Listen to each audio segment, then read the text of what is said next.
Welcome back to Stoic Pact. Today, we step into one of the most powerful psychological novels ever written, Fyodor Dostoevsky's Crime and Punishment. Born in Moscow in 1821, the son of a hospital doctor, Dostoevsky grew up poor in money but rich in books and faith. He trained as a military engineer, yet writing pulled at him far more. And by his mid-20s, poor folk had already made him a literary sensation. Then, in 1849, everything changed. Arrest, a mock execution that stopped just short of the firing squad, and years of hard labor in Siberia. He emerged transformed, carrying epilepsy for life and the raw material for the House of the Dead. What followed was an extraordinary body of work on guilt, faith, and the human mind. This novel, The Idiot, Demons, and finally, The Brothers Karamazov. Now, picture a poor, brilliant young man walking the sweltering streets of St. Petersburg, half starved, half mad, with an idea he cannot shake. What if some people are simply above ordinary morality? Raskolnikov is about to test that theory on a defenseless old woman with an axe in his hand. This is part 1 of Crime and Punishment. Part 1, Chapter 1. On an exceptionally hot evening early in July, a young man came out of the garret in which he lodged in S Place and walked slowly, as though in hesitation, towards K Bridge. He had successfully avoided meeting his landlady on the staircase. His garret was under the roof of a high, 5-storied house and was more like a cupboard than a room. The landlady, who provided him with garret, dinners, and attendance, lived on the floor below, and every time he went out he was obliged to pass her kitchen, the door of which invariably stood open. And each time he passed, the young man had a sick, frightened feeling, which made him scowl and feel ashamed. He was hopelessly in debt to his landlady, and was afraid of meeting her. This was not because he was cowardly and abject, quite the contrary. But for some time past he had been in an overstrained, irritable condition, verging on hypochondria. He had become so completely absorbed in himself and isolated from his fellows that he dreaded meeting, not only his landlady, but anyone at all. He was crushed by poverty, but the anxieties of his position had of late ceased to weigh upon him. He had given up attending to matters of practical importance. He had lost all desire to do so. Nothing that any landlady could do had a real terror for him, but to be stopped on the stairs, to be forced to listen to her trivial, irrelevant gossip, to pestering demands for payment, threats and complaints, and to rack his brains for excuses, to prevaricate, to lie, no, rather than that, he would creep down the stairs like a cat and slip out unseen. This evening, however, on coming out into the street, he became acutely aware of his fears. I want to attempt a thing like that and am frightened by these trifles, he thought with an odd smile. Yes, all is in a man's hands and he lets it all slip from cowardice. That's an axiom. It would be interesting to know what it is men are most afraid of. Taking a new step, uttering a new word is what they fear most. But I am talking too much. It's because I chatter that I do nothing. Or perhaps it is that I chatter because I do nothing. I've learned to chatter this last month, lying for days together in my den thinking of Jack the Giant Killer. Why am I going there now? Am I capable of that? Is that serious? It is not serious at all.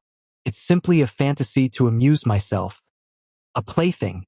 Yes, maybe it is a plaything. The heat in the street was terrible. And the airlessness, the bustle and the plaster, scaffolding, bricks, and dust all about him, and that special Petersburg stench, so familiar to all who are unable to get out of town in summer. All worked painfully upon the young man's already overwrought nerves. The insufferable stench from the pothouses, which are particularly numerous in that part of the town, and the drunken men whom he met continually, although it was a working day, completed the revolting misery of the picture. An expression of the profoundest disgust gleamed for a moment in the young man's refined face.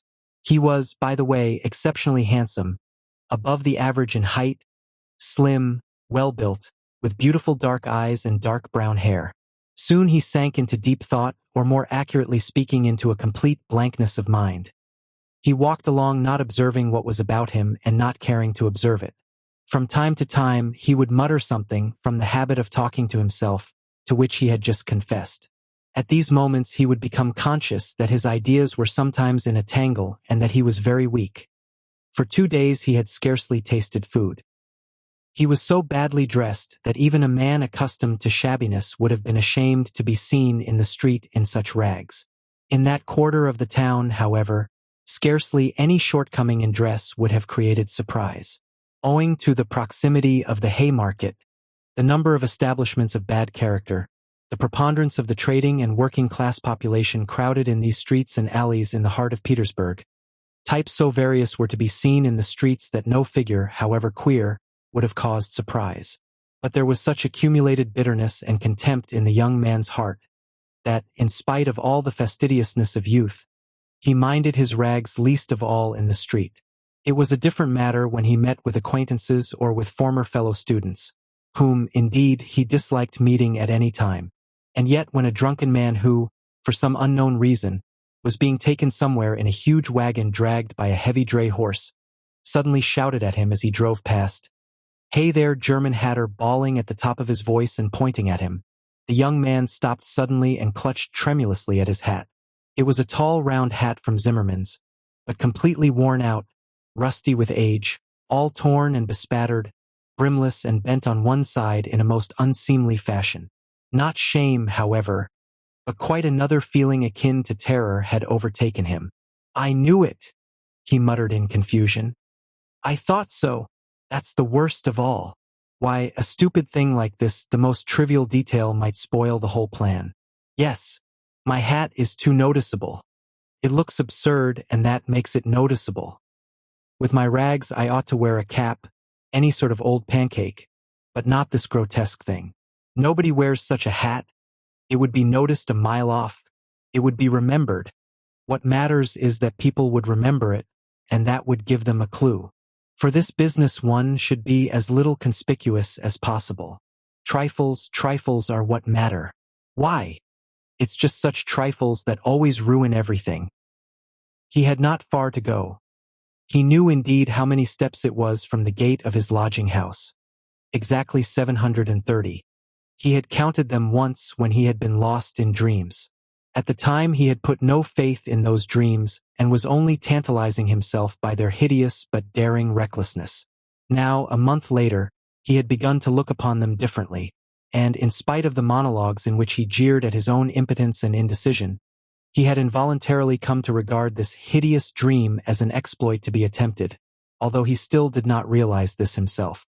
He was positively going now for a rehearsal of his project, and at every step his excitement grew more and more violent. With a sinking heart and a nervous tremor, he went up to a huge house which on one side looked on to the canal, and on the other into the street. This house was let out in tiny tenements and was inhabited by working people of all kinds. Tailors, locksmiths, cooks, Germans of sorts, girls picking up a living as best they could, petty clerks, etc. There was a continual coming and going through the 2 gates and in the 2 courtyards of the house. 3 or 4 doorkeepers were employed on the building. The young man was very glad to meet none of them, and at once slipped unnoticed through the door on the right and up the staircase. It was a back staircase, dark and narrow, but he was familiar with it already and knew his way, and he liked all these surroundings. In such darkness even the most inquisitive eyes were not to be dreaded. If I am so scared now, what would it be if it somehow came to pass that I were really going to do it? He could not help asking himself as he reached the 4th story. There his progress was barred by some porters who were engaged in moving furniture out of a flat. He knew that the flat had been occupied by a German clerk in the civil service, and his family. This German was moving out then, and so the 4th floor on the staircase would be untenanted except by the old woman. "That's a good thing anyway," he thought to himself, as he rang the bell of the old woman's flat. The bell gave a faint tinkle as though it were made of tin and not of copper. The little flats in such houses always have bells that ring like that. He had forgotten the note of that bell, and now its peculiar tinkle seemed to remind him of something and to bring it clearly before him. He started, his nerves were terribly overstrained by now. In a little while, the door was opened a tiny crack. The old woman eyed her visitor with evident distrust through the crack, and nothing could be seen but her little eyes, glittering in the darkness. But, seeing a number of people on the landing, she grew bolder and opened the door wide. The young man stepped into the dark entry, which was partitioned off from the tiny kitchen. The old woman stood facing him in silence and looking inquiringly at him. She was a diminutive, withered-up old woman of 60, with sharp, malignant eyes and a sharp little nose. Her colorless, somewhat grizzled hair was thickly smeared with oil, and she wore no kerchief over it. Round her thin, long neck, which looked like a hen's leg, was knotted some sort of flannel rag, and, in spite of the heat, there hung flapping on her shoulders a mangy fur cape, yellow with age. The old woman coughed and groaned at every instant. The young man must have looked at her with a rather peculiar expression, for a gleam of mistrust came into her eyes again. Raskolnikov, a student, I came here a month ago. The young man made haste to mutter with a half-bow, remembering that he ought to be more polite. I remember, my good sir, I remember quite well your coming here, the old woman said distinctly, still keeping her inquiring eyes on his face. And here, I am again on the same errand. Raskolnikov continued, a little disconcerted and surprised at the old woman's mistrust. Perhaps she is always like that though, only I did not notice it the other time, he thought with an uneasy feeling. The old woman paused as though hesitating, then stepped on one side, and pointing to the door of the room, she said, letting her visitor pass in front of her. Step in, my good sir. The little room into which the young man walked, with yellow paper on the walls, geraniums and muslin curtains in the windows, was brightly lighted up at that moment by the setting sun. So the sun will shine like this then too, flashed as it were by chance through Raskolnikov's mind, and with a rapid glance he scanned everything in the room, trying as far as possible to notice and remember its arrangement. But there was nothing special in the room. The furniture, all very old and of yellow wood, consisted of a sofa with a huge bent wooden back, an oval table in front of the sofa, a dressing table with a looking-glass fixed on it between the windows, chairs along the walls and 2 or 3 halfpenny prints in yellow frames, representing German damsels with birds in their hands, that was all. In the corner a light was burning before a small icon. Everything was very clean. The floor and the furniture were brightly polished. Everything shone. Lizaveta's work, thought the young man. There was not a speck of dust to be seen in the whole flat. It's in the houses of spiteful old widows that one finds such cleanliness. Raskolnikov thought again, and he stole a curious glance at the cotton curtain over the door leading into another tiny room, in which stood the old woman's bed and chest of drawers, and into which he had never looked before. These 2 rooms made up the whole flat. What do you want? The old woman said severely, coming into the room and, as before, standing in front of him so as to look him straight in the face. I've brought something to pawn here, and he drew out of his pocket an old-fashioned flat silver watch, on the back of which was engraved a globe. The chain was of steel.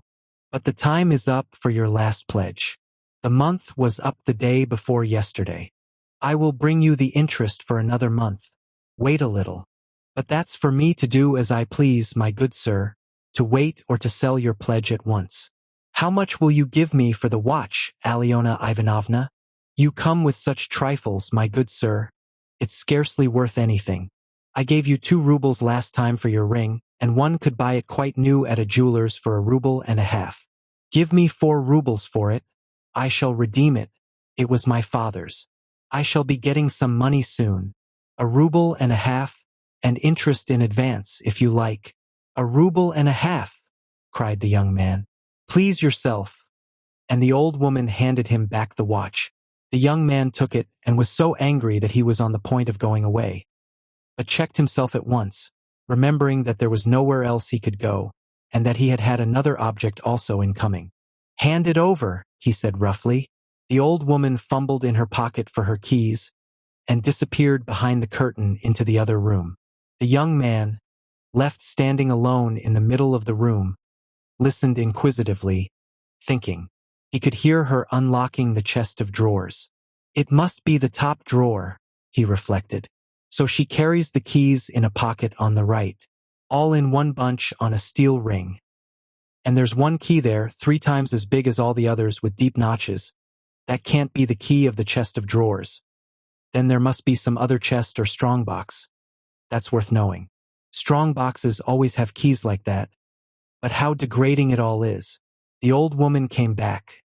Here, sir, as we say 10 kopecks the ruble a month, so I must take 15 kopecks from a ruble and a half for the month in advance. But for the 2 rubles I lent you before, you owe me now 20 kopecks on the same reckoning in advance. That makes 35 kopecks altogether. So I must give you a ruble and 15 kopecks for the watch. Here it is. What? Only a ruble and 15 kopecks now. Just so. The young man did not dispute it and took the money. He looked at the old woman, and was in no hurry to get away, as though there was still something he wanted to say or to do, but he did not himself quite know what. I may be bringing you something else in a day or two, Alyona Ivanovna. A valuable thing, silver, a cigarette box, as soon as I get it back from a friend. He broke off in confusion. Well, we will talk about it then, sir. Goodbye. Are you always at home alone? Your sister is not here with you? He asked her as casually as possible as he went out into the passage. What business is she of yours, my good sir? Oh, nothing particular, I simply asked. You are too quick. Good day, Alyona Ivanovna. Raskolnikov went out in complete confusion. This confusion became more and more intense. As he went down the stairs, he even stopped short 2 or 3 times, as though suddenly struck by some thought. When he was in the street, he cried out, "Oh God! How loathsome it all is! And can I possibly? No, it's nonsense, it's rubbish," he added resolutely. And how could such an atrocious thing come into my head? What filthy things my heart is capable of. Yes, filthy above all, disgusting, loathsome, loathsome, and for a whole month I've been. But no words, no exclamations, could express his agitation. The feeling of intense repulsion, which had begun to oppress and torture his heart while he was on his way to the old woman, had by now reached such a pitch and had taken such a definite form that he did not know what to do with himself to escape from his wretchedness. He walked along the pavement like a drunken man, regardless of the passers-by, and jostling against them, and only came to his senses when he was in the next street. Looking round, he noticed that he was standing close to a tavern which was entered by steps leading from the pavement to the basement. At that instant 2 drunken men came out at the door, and abusing and supporting one another, they mounted the steps. Without stopping to think, Raskolnikov went down the steps at once. Till that moment he had never been into a tavern, but now he felt giddy and was tormented by a burning thirst. He longed for a drink of cold beer, and attributed his sudden weakness to the want of food. He sat down at a sticky little table in a dark and dirty corner, ordered some beer, and eagerly drank off the first glassful. At once he felt easier, and his thoughts became clear. All that's nonsense, he said hopefully, and there is nothing in it all to worry about. It's simply physical derangement. Just a glass of beer, a piece of dry bread. And in one moment the brain is stronger, the mind is clearer, and the will is firm. Phew! How utterly petty it all is. But in spite of this scornful reflection, he was by now looking cheerful, as though he were suddenly set free from a terrible burden. And he gazed round in a friendly way at the people in the room. But even at that moment he had a dim foreboding that this happier frame of mind was also not normal. There were few people at the time in the tavern. Besides the 2 drunken men he had met on the steps, a group consisting of about 5 men and a girl with a concertina had gone out at the same time. Their departure left the room quiet and rather empty. The persons still in the tavern were a man who appeared to be an artisan, drunk, but not extremely so, sitting before a pot of beer, and his companion, a huge, stout man with a grey beard, in a short, full-skirted coat. He was very drunk, and had dropped asleep on the bench. Every now and then, he began as though in his sleep, cracking his fingers, with his arms wide apart and the upper part of his body bounding about on the bench, while he hummed some meaningless refrain, trying to recall some such lines as these. His wife a year he fondly loved. His wife a year he fondly loved. or suddenly waking up again. Walking along the crowded row, he met the one he used to know, but no one shared his enjoyment. His silent companion looked with positive hostility and mistrust at all these manifestations. There was another man in the room who looked somewhat like a retired government clerk. He was sitting apart, now and then sipping from his pot and looking round at the company. He too appeared to be in some agitation. Chapter 2. Raskolnikov was not used to crowds, and, as we said before, he avoided society of every sort, more especially of late. But now all at once he felt a desire to be with other people. Something new seemed to be taking place within him, and with it he felt a sort of thirst for company. He was so weary after a whole month of concentrated wretchedness and gloomy excitement that he longed to rest, if only for a moment, in some other world, whatever it might be. And, in spite of the filthiness of the surroundings, he was glad now to stay in the tavern. The master of the establishment was in another room, but he frequently came down some steps into the main room, his jaunty, tarred boots with red turn-over tops coming into view each time before the rest of his person. He wore a full coat and a horribly greasy black satin waistcoat, with no cravat, and his whole face seemed smeared with oil like an iron lock. At the counter stood a boy of about 14, and there was another boy somewhat younger who handed whatever was wanted. On the counter lay some sliced cucumber, some pieces of dried black bread, and some fish, chopped up small, all smelling very bad. It was insufferably close, and so heavy with the fumes of spirits that 5 minutes in such an atmosphere might well make a man drunk. There are chance meetings with strangers that interest us from the first moment, before a word is spoken. Such was the impression made on Raskolnikov by the person sitting a little distance from him, who looked like a retired clerk. The young man often recalled this impression afterwards, and even ascribed it to presentiment. He looked repeatedly at the clerk, partly no doubt because the latter was staring persistently at him, obviously anxious to enter into conversation. At the other persons in the room, including the tavern keeper, the clerk looked as though he were used to their company, and weary of it, showing a shade of condescending contempt for them as persons of station and culture inferior to his own, with whom it would be useless for him to converse. He was a man over 50, bald and grizzled, of medium height and stoutly built. His face, bloated from continual drinking, was of a yellow, even greenish tinge, with swollen eyelids out of which keen reddish eyes gleamed like little chinks. But there was something very strange in him. There was a light in his eyes as though of intense feeling. Perhaps there were even thought and intelligence, but at the same time there was a gleam of something like madness. He was wearing an old and hopelessly ragged black dress coat, with all its buttons missing except one, and that one he had buttoned, evidently clinging to this last trace of respectability. A crumpled shirt front, covered with spots and stains, protruded from his canvas waistcoat. Like a clerk, he wore no beard nor mustache, but had been so long unshaven that his chin looked like a stiff grayish brush. And there was something respectable and like an official about his manner too. But he was restless.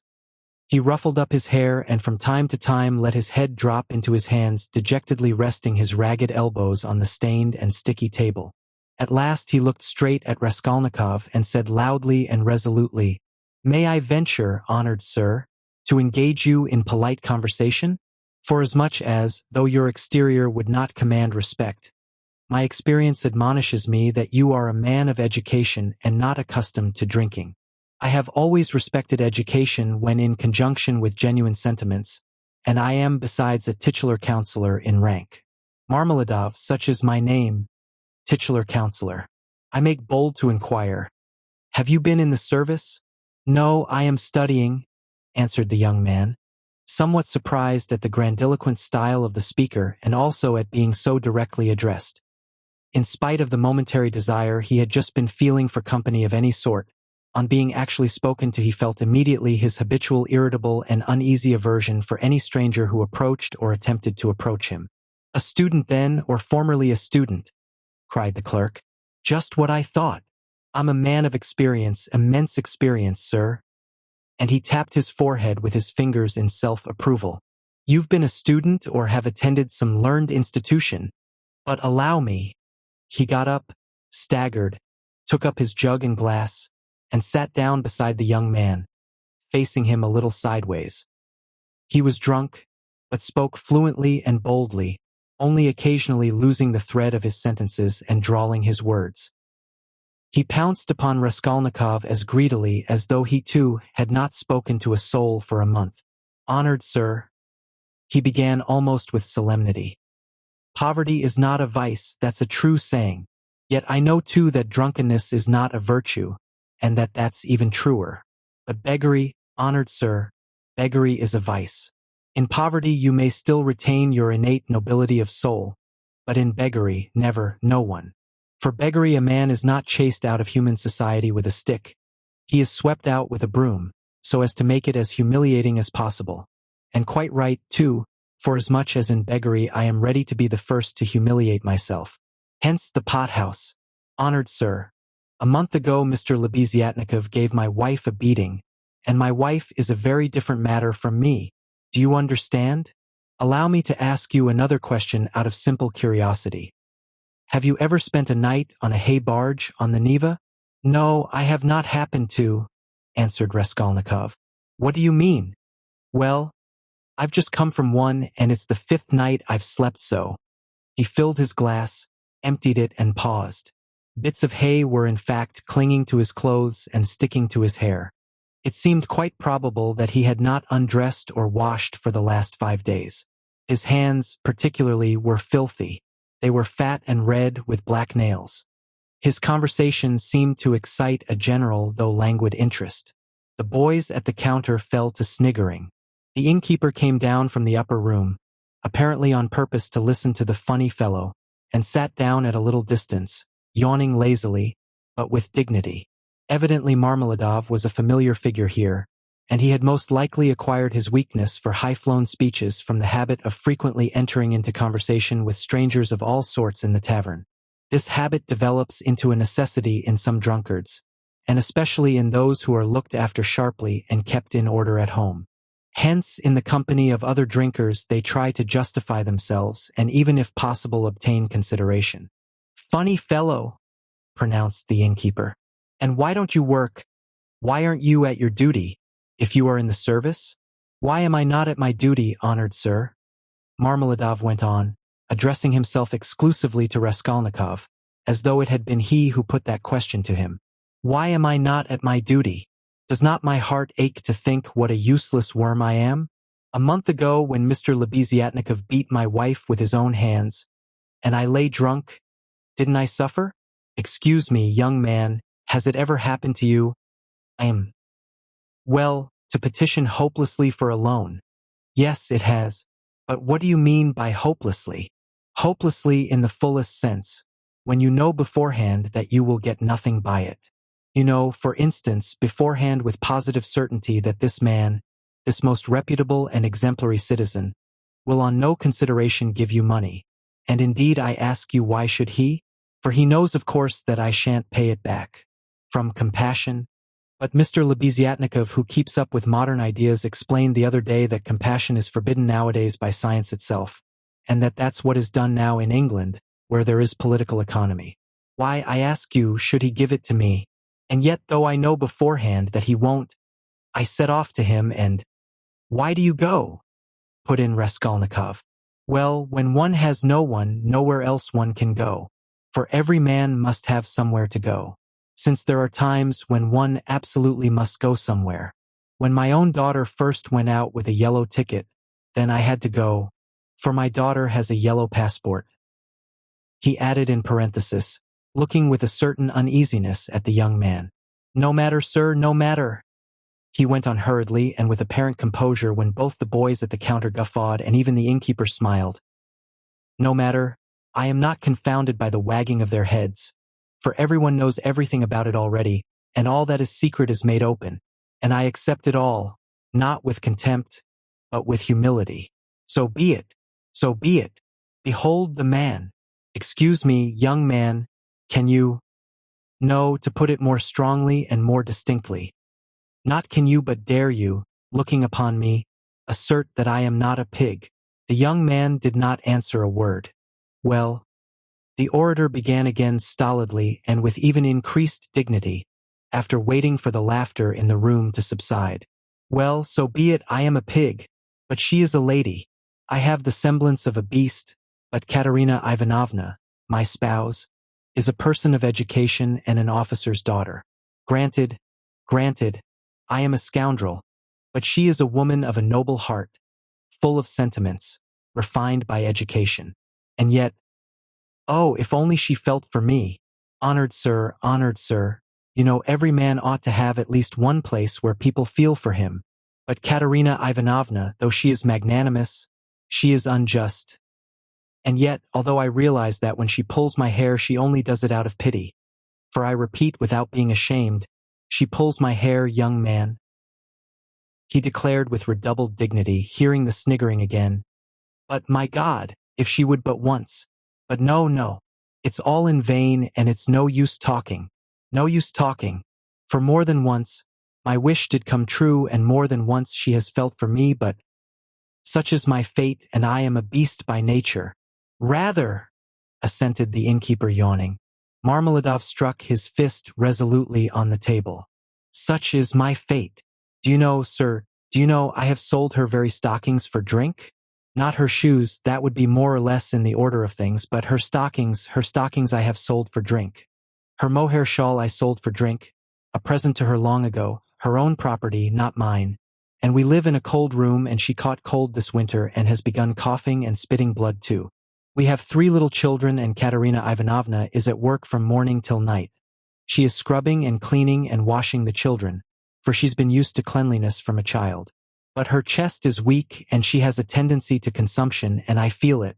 Do you suppose I don't feel it? And the more I drink, the more I feel it.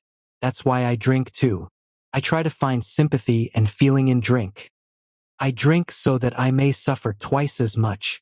And as though in despair, he laid his head down on the table. Young man, he went on, raising his head again, in your face I seem to read some trouble of mind. When you came in I read it, and that was why I addressed you at once. For in unfolding to you the story of my life, I do not wish to make myself a laughingstock before these idle listeners, who indeed know all about it already, but I am looking for a man of feeling and education. Know then that my wife was educated in a high-class school for the daughters of noblemen, and on leaving she danced the shawl dance before the governor and other personages, for which she was presented with a gold medal and a certificate of merit.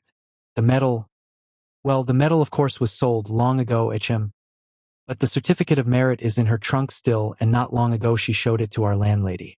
And although she is most continually on bad terms with the landlady, yet she wanted to tell someone or other of her past honors and of the happy days that are gone.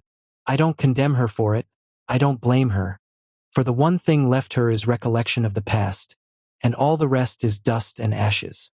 Yes, she is a lady of spirit, proud and determined. She scrubs the floors herself and has nothing but black bread to eat, but won't allow herself to be treated with disrespect. That's why she would not overlook Mr. Lebeziatnikov's rudeness to her, and so when he gave her a beating for it, she took to her bed more from the hurt to her feelings than from the blows. She was a widow when I married her, with 3 children, one smaller than the other. She married her first husband, an infantry officer, for love, and ran away with him from her father's house. She was exceedingly fond of her husband, but he gave way to cards, got into trouble, and with that he died. He used to beat her at the end, and although she paid him back, of which I have authentic documentary evidence, to this day she speaks of him with tears and she throws him up to me. And I am glad that, though only in imagination, she should think of herself as having once been happy. And she was left at his death with 3 children in a wild and remote district where I happened to be at the time, and she was left in such hopeless poverty that, although I have seen many ups and downs of all sort, I don't feel equal to describing it even. Her relations had all thrown her off, and she was proud, too, excessively proud. And then, honored sir, and then I, being at the time a widower, with a daughter of 14 left me by my first wife, offered her my hand, for I could not bear the sight of such suffering. You can judge the extremity of her calamities, that she, a woman of education and culture and distinguished family, should have consented to be my wife. But she did. Weeping and sobbing and wringing her hands, she married me, for she had nowhere to turn. Do you understand, sir? Do you understand what it means when you have absolutely nowhere to turn? No, that you don't understand yet. And for a whole year, I performed my duties conscientiously and faithfully, and did not touch this. He tapped the jug with his finger. For I have feelings, but even so, I could not please her. And then I lost my place too, and that through no fault of mine but through changes in the office. And then I did touch it.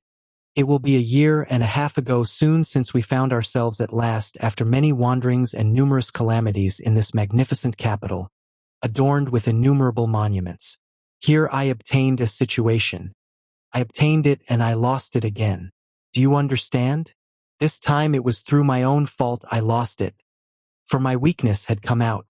We have now part of a room at Amalia Fyodorovna Lipovexel's, and what we live upon and what we pay our rent with, I could not say. There are a lot of people living there besides ourselves. Dirt and disorder, a perfect bedlam. Yes, and meanwhile my daughter by my first wife has grown up, and what my daughter has had to put up with from her stepmother whilst she was growing up, I won't speak of. For, though Katerina Ivanovna is full of generous feelings, she is a spirited lady, irritable and short-tempered. Yes, but it's no use going over that. Sonia, as you may well fancy, has had no education. I did make an effort 4 years ago to give her a course of geography and universal history, but as I was not very well up in those subjects myself and we had no suitable books, and what books we had, anyway, we have not even those now, so all our instruction came to an end. We stopped at Cyrus of Persia. Since she has attained years of maturity, she has read other books of romantic tendency, and of late she had read with great interest a book she got through Mr. Lebeziatnik of Lewis Physiology. Do you know it? And even recounted extracts from it to us, and that's the whole of her education. And now may I venture to address you, honored sir, on my own account with a private question. Do you suppose that a respectable poor girl can earn much by honest work? Not 15 farthings a day can she earn, if she is respectable and has no special talent, and that without putting her work down for an instant. And what's more, Ivan Ivanitch Klopstock, the civil councillor, have you heard of him? Has not to this day paid her for the half-dozen linen shirts she made him, and drove her roughly away, stamping and reviling her, on the pretext that the shirt collars were not made like the pattern and were put in askew. And there are the little ones hungry. And Katerina Ivanovna walking up and down and wringing her hands, her cheeks flushed red, as they always are in that disease. Here you live with us, says she. You eat and drink and are kept warm, and you do nothing to help. And much she gets to eat and drink when there is not a crust for the little ones for 3 days. I was lying at the time. Well, what of it? I was lying drunk and I heard my Sonia speaking. She is a gentle creature with a soft little voice, fair hair and such a pale, thin little face. She said, Katerina Ivanovna, am I really to do a thing like that? And Darya Frantsovna, a woman of evil character and very well known to the police, had 2 or 3 times tried to get at her through the landlady. And why not? Said Katerina Ivanovna with a jeer. You are something mighty precious to be so careful of. But don't blame her. Don't blame her, honored sir. Don't blame her. She was not herself when she spoke, but driven to distraction by her illness and the crying of the hungry children. And it was said more to wound her than anything else, for that's Katerina Ivanovna's character, and when children cry, even from hunger, she falls to beating them at once. At 6 o'clock I saw Sonia get up, put on her kerchief and her cape, and go out of the room, and about 9 o'clock she came back. She walked straight up to Katerina Ivanovna, and she laid 30 rubles on the table before her in silence. She did not utter a word. She did not even look at her. She simply picked up our big green drap de dames shawl. We have a shawl made of drap de dames. Put it over her head and face and lay down on the bed with her face to the wall.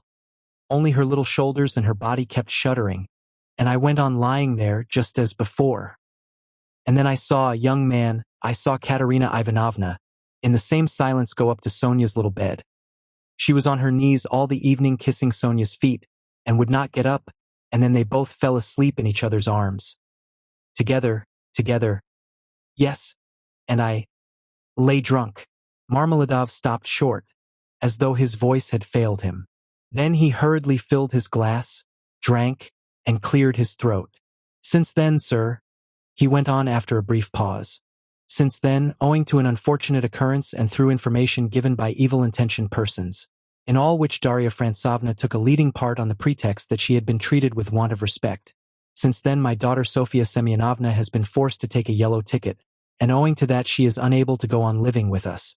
For our landlady, Amalia Fyodorovna would not hear of it, though she had backed up Darya Francovna before, and Mr. Lebeziatnikov too.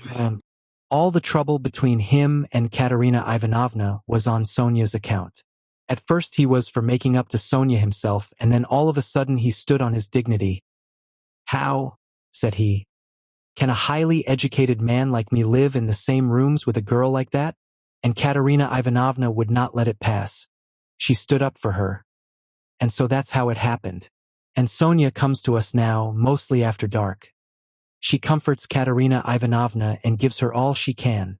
She has a room at the Kapernamovs, the tailors. She lodges with them. Kapernamov is a lame man with a cleft palate, and all of his numerous family have cleft palates too. And his wife, too, has a cleft palate. They all live in one room, but Sonia has her own, partitioned off. Yes. Very poor people and all with cleft palates. Yes. Then I got up in the morning, and put on my rags, lifted up my hands to heaven and set off to His Excellency Ivan Afanasyevich. His Excellency Ivan Afanasyevich, do you know him? No? Well then, it's a man of God you don't know. He is wax. Wax before the face of the Lord. Even as wax melteth. His eyes were dim when he heard my story. Marmeladov, once already you have deceived my expectations. I'll take you once more on my own responsibility. That's what he said. Remember, he said, and now you can go. I kissed the dust at his feet, in thought only, for in reality he would not have allowed me to do it, being a statesman and a man of modern political and enlightened ideas.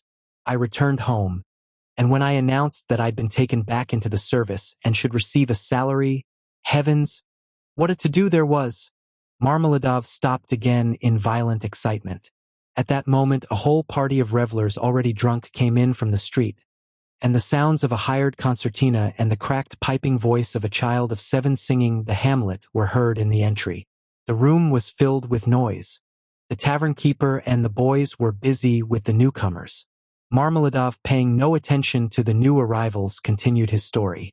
He appeared by now to be extremely weak, but as he became more and more drunk, he became more and more talkative. The recollection of his recent success in getting the situation seemed to revive him, and was positively reflected in a sort of radiance on his face. Raskolnikov listened attentively. That was 5 weeks ago, sir. Yes. As soon as Katerina Ivanovna and Sonia heard of it, mercy on us, it was as though I stepped into the kingdom of heaven. It used to be, you can lie like a beast, nothing but abuse. Now they were walking on tiptoe, hushing the children. Semyon Zaharovich is tired with his work at the office. He is resting, shoo. They made me coffee before I went to work and boiled cream for me. They began to get real cream for me. Do you hear that? And how they managed to get together the money for a decent outfit, 11 rubles, 50 kopecks, I can't guess. Boots, cotton shirt fronts. Most magnificent, a uniform, they got up all in splendid style. For 11 rubles and a half. The first morning I came back from the office I found Katerina Ivanovna had cooked 2 courses for dinner. Soup and salt meat with horseradish, which we had never dreamed of till then. She had not any dresses. None at all, but she got herself up as though she were going on a visit. And not that she'd anything to do it with, she smartened herself up with nothing at all. She'd done her hair nicely, put on a clean collar of some sort, cuffs, and there she was, quite a different person. She was younger and better looking. Sonia, my little darling, had only helped with money for the time, she said. It won't do for me to come and see you too often. After dark, maybe, when no one can see. Do you hear? Do you hear? I lay down for a nap after dinner, and what do you think? Though Katerina Ivanovna had quarreled to the last degree with our landlady Amalia Fyodorovna only a week before, she could not resist then asking her in to coffee. For 2 hours they were sitting, whispering together.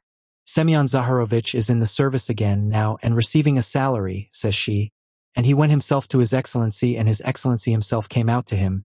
made all the others wait, and led Semyon Zaharovich by the hand before everybody into his study. Do you hear? Do you hear? To be sure, says he. Semyon Zaharovich, remembering your past services, says he.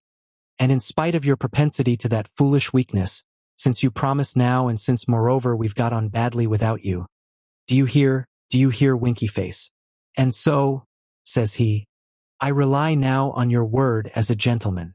And all that, let me tell you, she has simply made up for herself, and not simply out of wantonness, for the sake of bragging. No, she believes it all herself. She amuses herself with her own fancies, upon my word she does. And I don't blame her for it. No, I don't blame her. 6 days ago, when I brought her my first earnings in full, 23 rubles 40 kopecks altogether, she called me her poppet.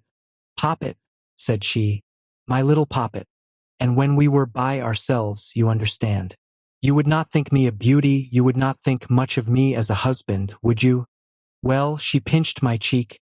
My little poppet, said she. Marmeladov broke off, tried to smile, but suddenly his chin began to twitch. He controlled himself, however.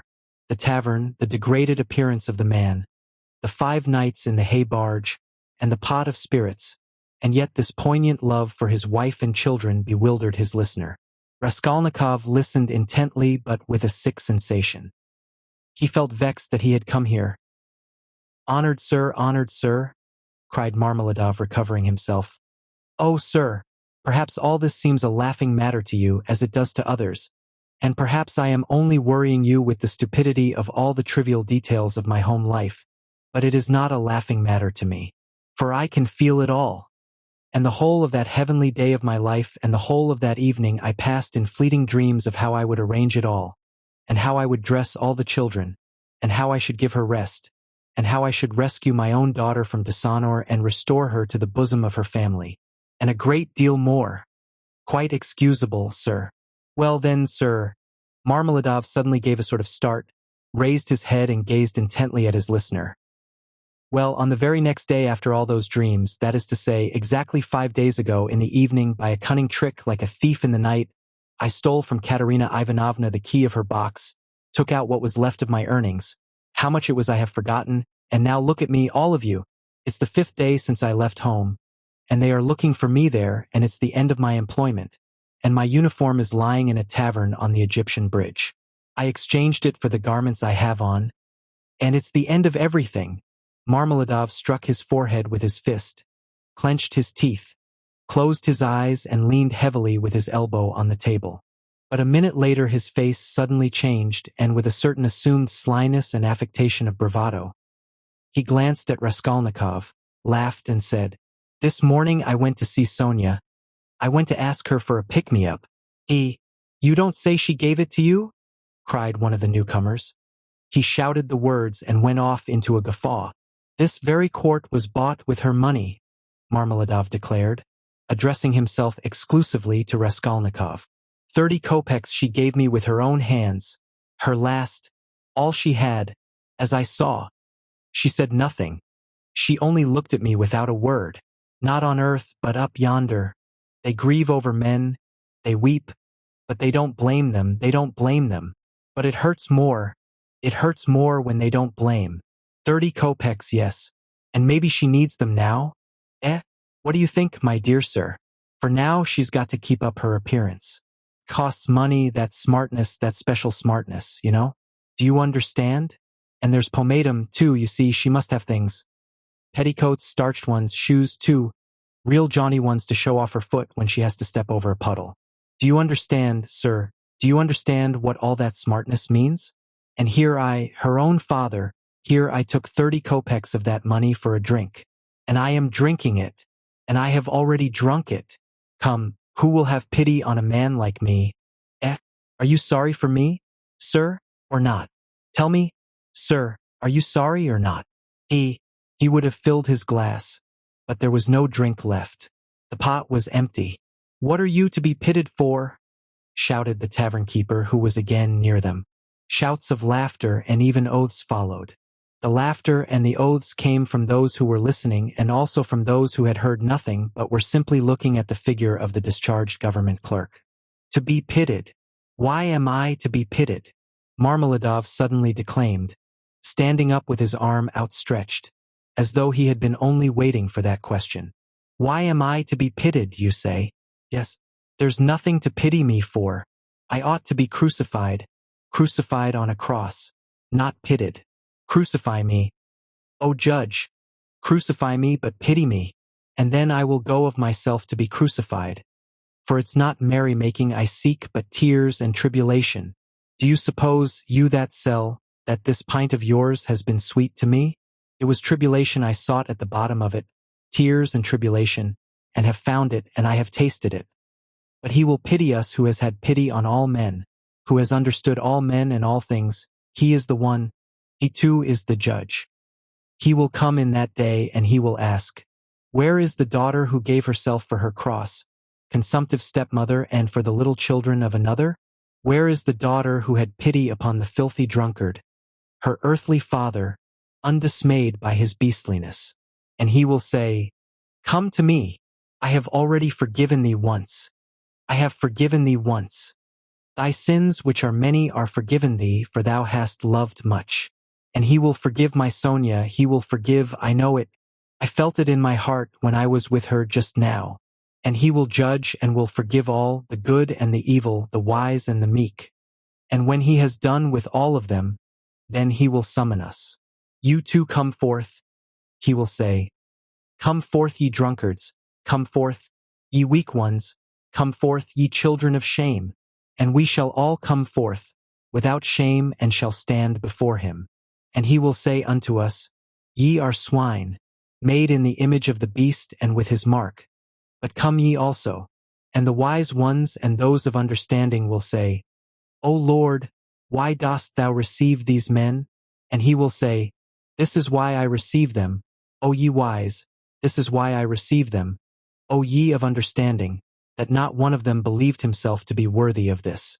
And he will hold out his hands to us, and we shall fall down before him, and we shall weep, and we shall understand all things. Then we shall understand all, and all will understand, Katerina Ivanovna even. She will understand. Lord, thy kingdom come. And he sank down on the bench exhausted and helpless, looking at no one, apparently oblivious of his surroundings, and plunged in deep thought. His words had created a certain impression. There was a moment of silence, but soon laughter and oaths were heard again. That's his notion. Talked himself silly. A fine clerk he is. And so on and so on. Let us go, sir, said Marmeladov all at once, raising his head and addressing Raskolnikov. Come along with me, Kozel's house, looking into the yard. I'm going to Katerina Ivanovna. Time I did. Raskolnikov had for some time been wanting to go, and he had meant to help him. Marmeladov was much unsteadier on his legs than in his speech and leaned heavily on the young man. They had 200 or 300 paces to go. The drunken man was more and more overcome by dismay and confusion as they drew nearer the house. It's not Katerina Ivanovna I am afraid of now, he muttered in agitation. And that she will begin pulling my hair. What does my hair matter? Bother my hair. That's what I say. Indeed, it will be better if she does begin pulling it. That's not what I am afraid of. It's her eyes I am afraid of. Yes, her eyes. The red on her cheeks, too, frightens me, and her breathing, too. Have you noticed how people in that disease breathe? When they are excited. I am frightened of the children's crying, too. For if Sonia has not taken them food, I don't know what's happened. I don't know. But blows I am not afraid of. No, sir, that such blows are not a pain to me, but even an enjoyment. In fact, I can't get on without it. 'Tis better so. Let her strike me. It relieves her heart. It's better so. There is the house of Kozel, the cabinet maker, a German well-to-do. Lead the way. They went in from the yard and up to the 4th story. The staircase got darker and darker as they went up. It was nearly 11 o'clock, and although in summer in Petersburg there is no real night, yet it was quite dark at the top of the stairs. A grimy little door at the very top of the stairs stood ajar. A very poor-looking room about 10 paces long was lighted up by a candle end. The whole of it was visible from the entrance. It was all in disorder, littered up with rags of all sorts, especially children's garments. Across the furthest corner was stretched a ragged sheet. Behind it probably was the bed. There was nothing in the room except 2 chairs and a sofa covered with American leather, full of holes, before which stood an old deal kitchen table, unpainted and uncovered. At the edge of the table stood a smoldering tallow candle in an iron candlestick. It appeared that the family had a room to themselves, not part of a room, but their room was practically a passage. The door leading to the other rooms, or rather cupboards, into which Amalia Lipovexel's flat was divided stood half open, and there was shouting, uproar, and laughter within. People seemed to be playing cards and drinking tea there. Words of the most unceremonious kind flew out from time to time. Raskolnikov recognized Katerina Ivanovna at once. She was a rather tall, slim, and graceful woman, terribly emaciated, with magnificent dark brown hair and with a hectic flush in her cheeks. She was pacing up and down in her little room, pressing her hands against her chest. Her lips were parched and her breathing came in nervous broken gasps. Her eyes glittered as in fever and looked about with a harsh, immovable stare. And that consumptive and excited face with the last flickering light of the candle end playing upon it made a sickening impression. She seemed to Raskolnikov about 30 years old and was certainly a strange wife for Marmeladov. She had not heard them and did not notice them coming in. She seemed to be lost in thought, hearing and seeing nothing. The room was close, but she had not opened the window. A stench rose from the staircase, but the door onto the stairs was not closed. From the inner rooms clouds of tobacco smoke floated in. She kept coughing, but did not close the door. The youngest child, a girl of 6, was asleep, sitting curled up on the floor with her head on the sofa. A boy a year older stood crying and shaking in the corner. Probably he had just had a beating. Beside him stood a girl of 9 years old, tall and thin, wearing a thin and ragged chemise with an ancient cashmere pelisse flung over her bare shoulders, long outgrown and barely reaching her knees. Her arm, as thin as a stick, was round her brother's neck. She was trying to comfort him, whispering something to him, and doing all she could to keep him from whimpering again. At the same time, her large dark eyes, which looked larger still from the thinness of her frightened face, were watching her mother with alarm. Marmeladov did not enter the door, but dropped on his knees in the very doorway, pushing Raskolnikov in front of him. The woman, seeing a stranger, stopped indifferently facing him, coming to herself for a moment and apparently wondering what he had come for. But evidently she decided that he was going into the next room, as he had to pass through hers to get there. Taking no further notice of him, she walked towards the outer door to close it and uttered a sudden scream on seeing her husband on his knees in the doorway. "Ah!" she cried out in a frenzy. "He has come back! The criminal! The monster! And where is the money? What's in your pocket? Show me. And your clothes are all different. Where are your clothes? Where is the money? Speak!" And she fell to searching him. Marmeladov submissively and obediently held up both arms to facilitate the search. Not a farthing was there. "Where is the money?" she cried. "Mercy on us! Can he have drunk it all?" There were 12 silver rubles left in the chest. And in a fury she seized him by the hair and dragged him into the room. Marmeladov seconded her efforts by meekly crawling along on his knees. "And this is a consolation to me. This does not hurt me, but is a positive consolation. Ho nu red, sir," he called out, shaken to and fro by his hair and even once striking the ground with his forehead. The child asleep on the floor woke up and began to cry. The boy in the corner, losing all control, began trembling and screaming and rushed to his sister in violent terror, almost in a fit. The eldest girl was shaking like a leaf. "He's drunk it! He's drunk it all!" The poor woman screamed in despair. "And his clothes are gone, and they are hungry, hungry." And wringing her hands, she pointed to the children. "Oh, accursed life! And you, are you not ashamed?" She pounced all at once upon Raskolnikov. "From the tavern! Have you been drinking with him? You have been drinking with him, too. Go away." The young man was hastening away without uttering a word. The inner door was thrown wide open and inquisitive faces were peering in at it. Coarse laughing faces with pipes and cigarettes and heads wearing caps thrust themselves in at the doorway. Further in could be seen figures in dressing gowns flung open, in costumes of unseemly scantiness, some of them with cards in their hands. They were particularly diverted when Marmeladov, dragged about by his hair, shouted that it was a consolation to him. They even began to come into the room. At last a sinister shrill outcry was heard. This came from Amalia Lipovexel herself, pushing her way amongst them and trying to restore order after her own fashion, and for the 100th time to frighten the poor woman by ordering her with coarse abuse to clear out of the room next day. As he went out, Raskolnikov had time to put his hand into his pocket, to snatch up the coppers he had received in exchange for his ruble in the tavern, and to lay them unnoticed on the window. Afterwards, on the stairs, he changed his mind and would have gone back. What a stupid thing I've done, he thought to himself. They have Sonia and I want it myself. But reflecting that it would be impossible to take it back now and that in any case he would not have taken it, he dismissed it with a wave of his hand and went back to his lodging. Sonia wants pomatum too, he said as he walked along the street, and he laughed malignantly. Such smartness costs money, HM. And maybe Sonia herself will be bankrupt today, for there is always a risk hunting big game, digging for gold. Then they would all be without a crust tomorrow except for my money. Hurrah for Sonia. What a mine they've dug there. And they're making the most of it. Yes, they are making the most of it. They've wept over it and grown used to it. Man grows used to everything. The scoundrel. He sank into thought. And what if I am wrong? He cried suddenly after a moment's thought. What if man is not really a scoundrel, man in general, I mean the whole race of mankind? Then all the rest is prejudice, simply artificial terrors, and there are no barriers, and it's all as it should be. Thank you for listening to Stoic Pact. We truly appreciate your support.